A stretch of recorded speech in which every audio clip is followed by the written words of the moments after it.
ఈ ముచ్చట గిట్ల చూస్తే మనకు నవ్వన్నా ఏడవన్నా సుతంగా అర్థం కాదుల్లా. మనుషులు ఎంత ఎదుగుతున్నా, టెక్నాలజీ ఎంత పెరుగుతున్నా పిస మూఢనమ్మకాలను అయితే కొంతమంది ఇంకా ఇడుస్తలేరు. ఇప్పటికి సుతంగా చాలా మంది గసోంటి పిసల్నే పాడై జత్తానంటే నమ్ముండ్రి. గా ఊళ్ళో ఓ పెద్ద మనిషి 3 నెలల ముందర జీవం ఇడిచిండంట. ఇక గాల ఇంటోళ్ళు సావుతతంగం అంతా జరిపినరు. ఇక గప్పర్సొంది ఊళ్ళో షింకులు పడతలేవంట. ఇక ఊరికేదో అరిష్టం జరిగిందని ఊరోళ్ళందరూ అనుకున్నారు. ఇక పెద్ద మనిషి సాగు కార్యక్రమాలు చక్కగా చేయనందుకే ఊరికి అరిష్టం గిట్లా జరిగిందని ఊరోళ్ళందరూ తీర్మానానికి వచ్చిండ్రు. అటెన్ కాగా బొందలగడ్డకెళ్ళి ఇక శవాన్ని బయటికి తీసి కట్టెల మీద పెట్టి పెట్రోల్ వేసి కాలబెట్టిండంట. ఇక మోకాలకి బోడుగుండికి ముడేసిన చందంగా ఈ ముచ్చట ఎంత ముదుగుందో మీరే చెప్పుండ్రి.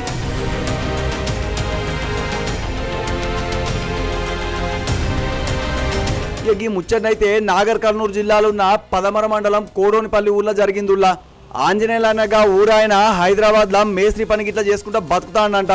ఇక ఆయన కట్టుకున్నది ఇడిసేసరికి ఒక్కడే ఉంటుండంట.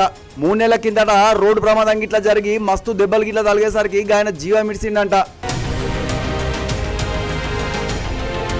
ఈయన మనిషిని పోస్ట్ మార్టం చేసి తీసుకొస్తా అని చెప్పారు. తీసుకొచ్చి ఆయన ముడతాలు ఈ మెడలో ఉన్న గుండీలు ఏవి తీయలేదంట. తీయకుండా అటనే వేసి మూట కట్టి వేసినందుకు ఆ మూట వల్ల వర్షం వస్తలేదని చెప్పి పెద్దలు మాట్లాడుకొని నిర్ణయించుకొని అట చేసి తీసాడు. పడతాయా వానలు పడతాయా మరి ఇప్పుడు గొల్ల చెర్లా పొంద పెట్టింది సార్. ఇది ఉన్నదంట, పచ్చ తాడుండి వర్షం కురవలేదంట.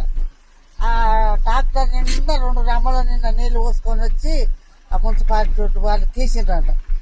తీసి ఆ తాడు చెదిరిపోకుండా తాడు తీయంగానే వచ్చిందంట సార్ ఆ వాన. ఇక పోస్ట్ మార్టం ముచ్చట గిట్లా ఒడిచినాక ఆయన సొంతూరుకు తోలుకొచ్చిండ్రు.